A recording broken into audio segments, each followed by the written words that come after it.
After all the travels in Japan, I found myself back in Tokyo for my last 3 days. It was good to go traveling to the less populated parts of Japan because Tokyo was busy and, as you would expect, people everywhere.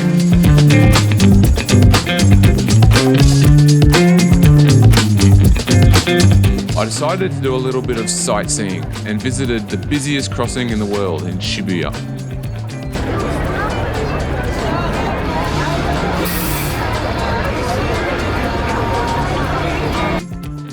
Then headed to Harajuku to grab a coffee. Not any coffee, but a coffee with no human interaction. Just a bear that sticks its arm out of a glory hole. So I had to get myself one of these Anakuma coffees to see what it's about. Ana meaning hole, Kuma meaning bear. So hole in the wall, glory hole. Got my coffee, bear gave it to me. 12,000 yen. That's a lot for a cup of coffee. It's like 12 bucks, 14 bucks Australian. So it was just black coffee.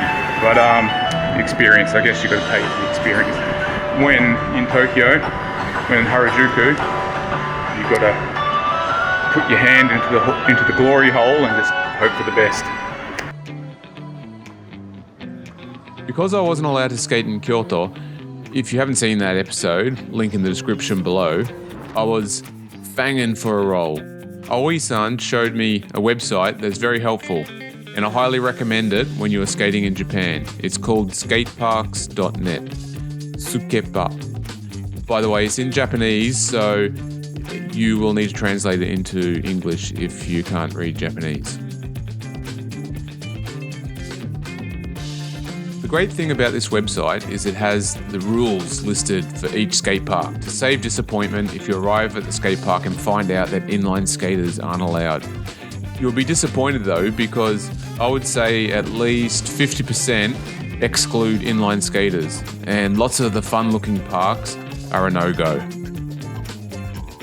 So I found a sick-looking park in Shibuya that sits on top of a building right in the middle of the city. Unbelievable location.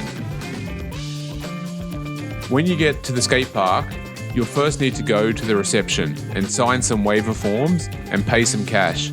I think it was around about 1,000 yen for 2 hours. They'll give you a ticket and you go take that to the staff member inside the cage. Then you are free to go skating. Make sure you bring some water, because if you need to get out, you'll need to go talk to the staff. They'll have to go unlock the door, and then when you come back again, they'll need to unlock it and let you back in, and this will burn up your precious time. The skate park is on a relatively small footprint of land because of where it's situated, but they have packed a lot into this space provided. They are very good at using space in Japan, and it is like a very well-designed micro apartment. Lots of transitions and a snake pit run also. A nice bowl with good pool coping on it, and that slides really well. It was a super hot summer day, so skating in the afternoon was a good idea, as it has lights set up for night skating.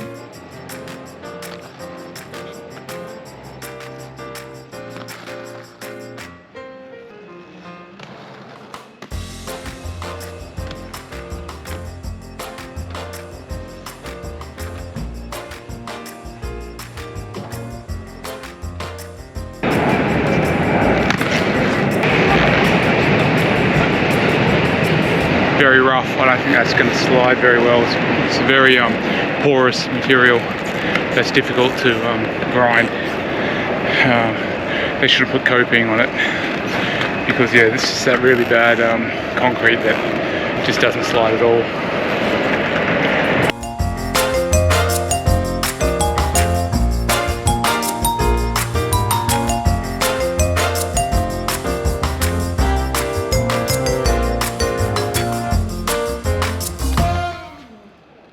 After the skate, I headed back into Shinjuku for a look around at night. The next morning, I headed to Akihabara on a mission. Today, I'm in Akihabara. This is the electronic districts of Tokyo. and it's just got everything, and all the otaku, which is like the geeks, they come here and they just wait out the side of at the front of their shops. It's actually quite good. Everything opens at 10 o'clock, so if you come just before 10, you see them all like hanging out the front like they're addicted, and yeah, there's like massive line of people trying to get into a pachinko parlor, which is like this gambling game where they put these metal balls in this machine, spin them around, and you win more. But yeah, it's crazy here. Like, it's more of a nighttime place, but yeah, in the mornings it's interesting too. So I'm here to get a specific battery for one of my old film cameras, and I'm going to get some film as well because I want to take some film photos back in Australia. So if I can find this battery anywhere, it'll be in Akihabara. So here we go, let's try and find this battery.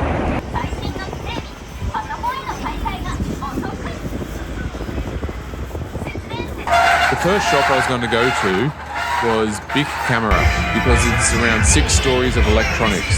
So if anyone has the battery, it's Big Camera. And as soon as I walk in the door, it's right there. How crazy is that? Alright, so I got that. It was only like 800 yen, which is really cheap because I looked in Australia, this battery was about 20 bucks, so half price. Now I'm going to go up to level 5 where they sell the film, so might see if they've got black and white and colour. So here we go.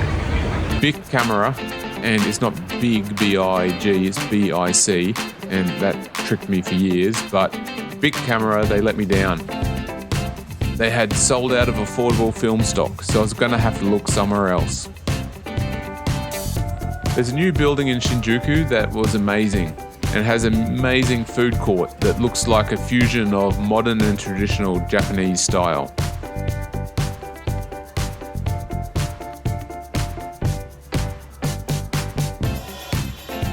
The building was really cool from the outside also, and it was looking rather cool with it disappearing into the mist.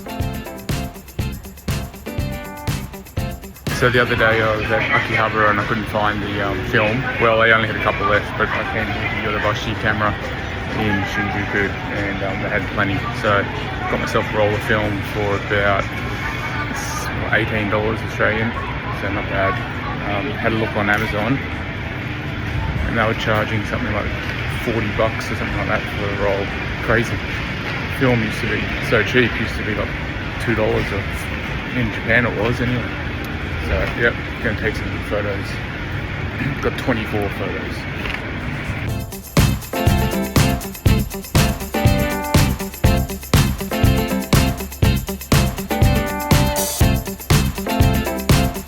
I saw this fishing spot on Japanese TV show or movie I watched on Netflix recently. Can't remember what it was called, so if anyone remembers, please comment in the comments below. I found this very interesting gingerbread house in Shibuya. However, it wasn't a house for kids. This is a love hotel, a hotel that you can hire without a booking, and you only stay there for a few hours. Have a quick route and back on your way.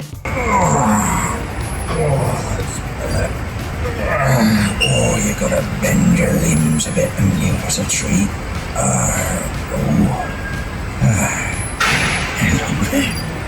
Hello, tell me now. Many years ago, I used to be like you. Yeah, I have treated. If you've enjoyed this video, check in the comments where you can watch the previous ones. Consider subscribing so you'll find out when I drop new videos. Thanks for watching. See you in the next one.